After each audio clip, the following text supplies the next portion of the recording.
Prejudice is the one thing that destroys everything.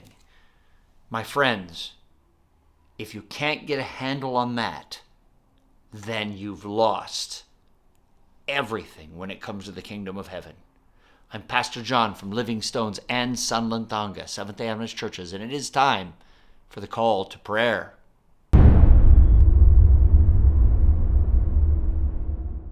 So here we are, my friends. We are in the middle of the call to prayer and in the middle of chapter 21 in Acts, where things get terminal. As you know, Paul had been warned over and over again by people telling him that if you go to Jerusalem, everything is going to happen awry. The Spirit is letting you know that you are going to be taken down. You're going to be in prison and you're going to be bound up.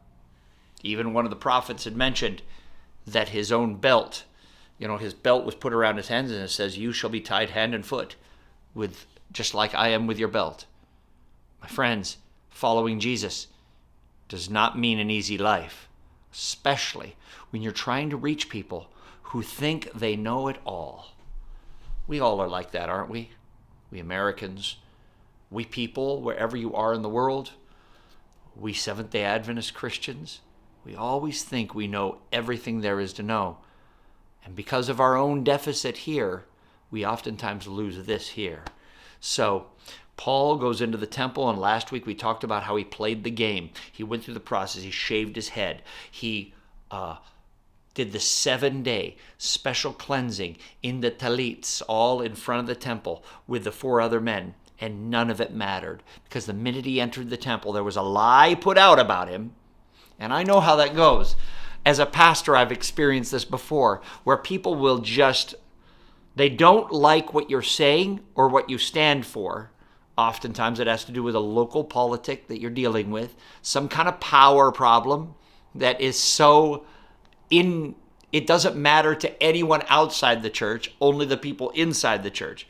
So Paul has the same thing in Jerusalem. They're worried about their little thing. They don't care about anyone on the outside. They're only worried about their own little thing. And as I said, in ministry, sometimes people come up with lies that make no sense. They'll accuse you of stuff that makes absolutely no sense.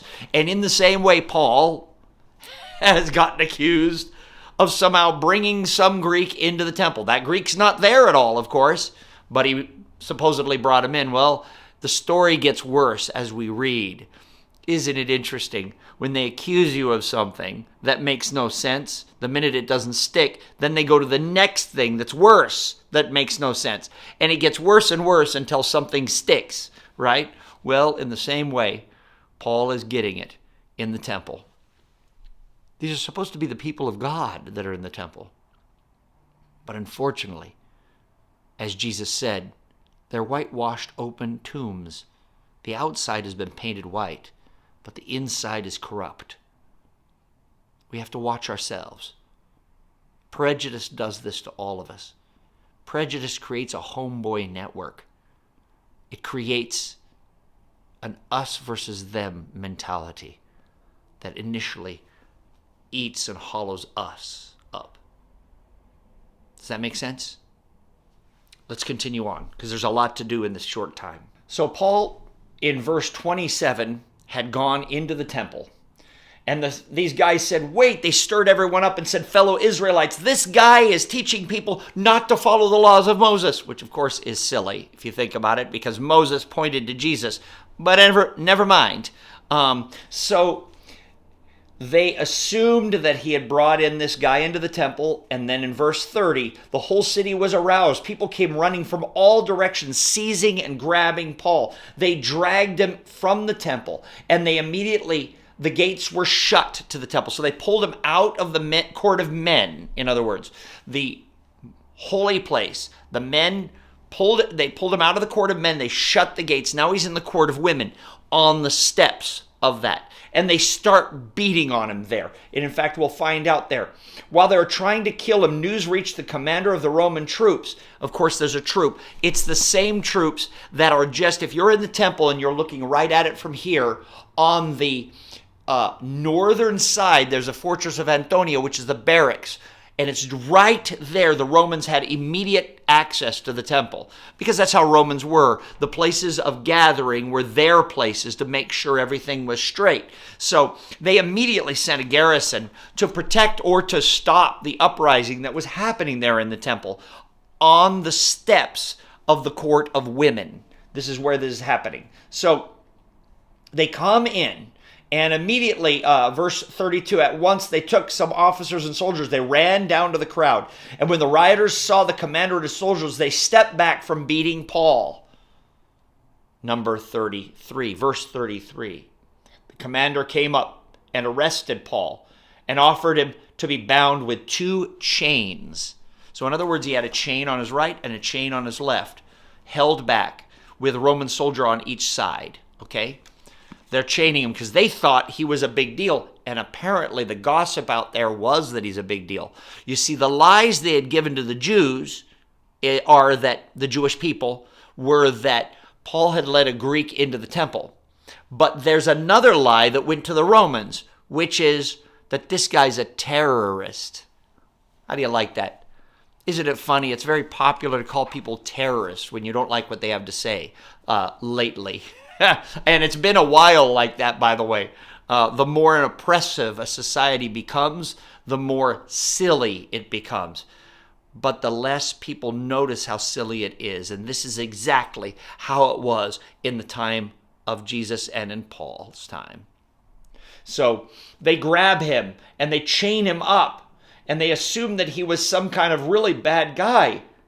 And then the commander, verse 33, the commander got and put 2 chains on him, and then they asked who he was and what he had done. Some of the crowd shouted one thing, another shouted the other thing. And since the commander could not get the complete truth because of the uproar, he ordered Paul to be taken to the barracks. These are the very same barracks that Jesus was taken for crucifixion.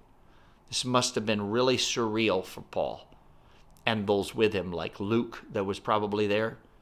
Also, Timothy, perhaps around there. Those who were with him. And notice the guys who were the 4 that did all their ceremonial washing, they probably backed off immediately. This is how it is. Just because you follow the law and you do what's right and you talk about the Bible doesn't mean you really care.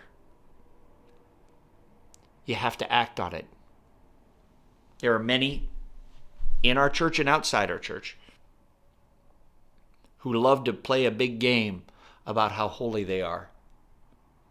The problem is, holiness does not come from a book. Holiness comes from a person willing to act on what they read in the book, and being willing to do it under all circumstances. It means change of your life. It means the abolition of prejudice in your life. Because prejudice is a easy way out. It's the way to get what you want when you want it without having to do anything other than just be a part of the group that all looks like you and acts like you. But in the end, that prejudice will begin to eat away at that group, and that group will become enemies themselves. This is where Paul starts to speak. As the soldiers were taking him to the barracks, he asked the commander, "May I say something to you?" "Do you speak Greek?" the commander replied. Of course Paul speaks Greek. "And aren't you the Egyptian who started a revolt, who led 4,000 terrorists out in the wilderness some time ago?" This is what the soldier's asking him. Are you that terrorist that led a whole bunch of people out into the desert to go fight from Egypt? And Paul's like, "No, I'm not a terrorist. I wasn't in Egypt. I was up in Greece, up in the modern area of Asia and Macedonia. I was not in Egypt. And I'm not a terrorist." Verse 39. Paul answered, "I am a Jew from Tarshish in Cilicia,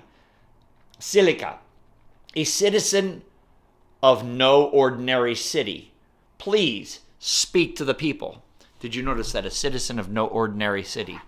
Notice he did not say yet that he's a Roman citizen. He said of no ordinary city. He's waiting. Remember, he's not stupid. He's very smart. Do not release all your cards immediately. He says, I'm a citizen of no ordinary city. Soldier goes, oh, okay. He must be the citizen of Corinth or somewhere, you know. They didn't realize he was much more important than that. Paul has an ace up his sleeve. Let's continue. So, after receiving the commander's permission, Paul stood on the steps and mentioned to the crowd. When they were all, he waved his hand, and they all became silent because they want to see what Paul has to say. These Jewish people, these brothers and sisters that are supposed to be in Jesus, that have been called to be in Jesus, that the Old Testament spoke about, that the prophets spoke about, all these people who were so dead set against Paul wanted to get more information from him, to either hang him or destroy him. But Paul is going to speak to their hearts. And here's what he has to say.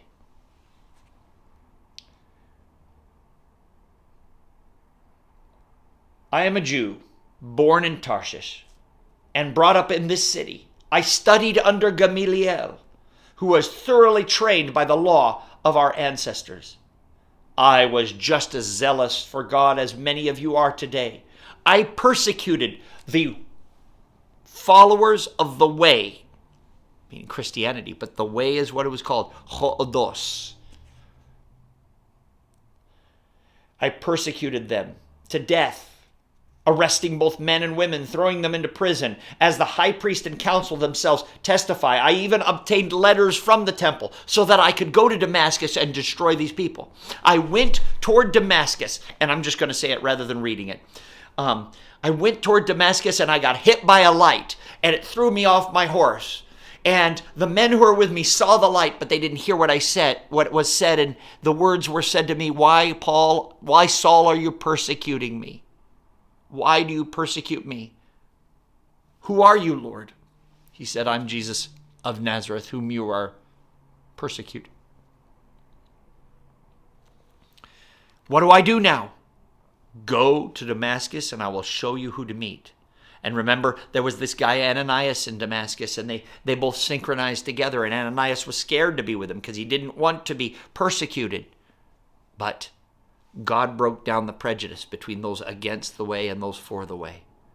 Then he continues as he stopped persecuting Jesus and started preaching Jesus. In verse 17 of chapter 22, it says, when I returned to Jerusalem, I was praying at the temple, and I fell into a trance, and I saw the Lord speaking to me. Quick, he said, leave Jerusalem immediately, because the people here will not accept your testimony about me. Lord, I replied, these people know that I went to one synagogue after another to persecute because I believe in you. And now the blood of the martyr Stephen was shed. I stood there. I gave approval to them. And the Lord said to me, verse 21, go, I will send you far away to the Gentiles. Verse 22, the crowd listening to Paul, when they heard him say this, raised their voices and they shouted, get rid the earth of this man. He's not fit to live. Prejudice, the screaming begins. This is what prejudice does. It separates us. It destroys us. Instead of being open to one another, whether it be color of skin, political side, whatever it is, we're all human. We all have the same blood that runs through the arteries, and Jesus wants all of us to have joy and peace through him. We should not be the ones stopping him from reaching us. I'm ending now. We'll continue next week, but let me end on Daniel chapter 9. It says here in verse 24 of Daniel chapter 9, this is a prophecy of the 70 weeks where God prophesied to Daniel that after 490 years, because a day for a year principle, 1 week would be 7 years, according to this, one Shemitah in Hebrew. And so, verse 24, 70 sevens or 70 weeks are determined upon your people and upon the holy city to finish transgression, put an end to sin, and to atone for wickedness. And then it goes on down to the 67 weeks and all these different weeks, separate things. But at the last one is the last week. And in the middle of the week, the one, meaning Jesus, was going to be cut off on the cross. And then the stoning of Stephen at the end of that week, 34 AD. God would open the gospel not just to the Jewish people, but to everyone. It is prejudice that disconnected the ancient Israel of old from God. God did not walk away from Israel. Israel walked away from God. But he calls Israel back, and he calls you. And he calls us to be one team in Jesus, to separate ourselves from the prejudice and the separations and those things that break us down. What we don't realize is the prejudice that we have in us. Actually, it's oftentimes we focus on the outside and how it hurts others. Let's look at how it hurts us. Prejudice eats away at your heart, at my heart. Evil destroys us. Not only them, but us. My friends, prejudice is destructive. If this has been a good call to prayer, share it with your friends. Be with me. And in the next few moments, we'll have intercession. Remember, smash the like button, subscribe on YouTube, Facebook. I'll see you in intercession.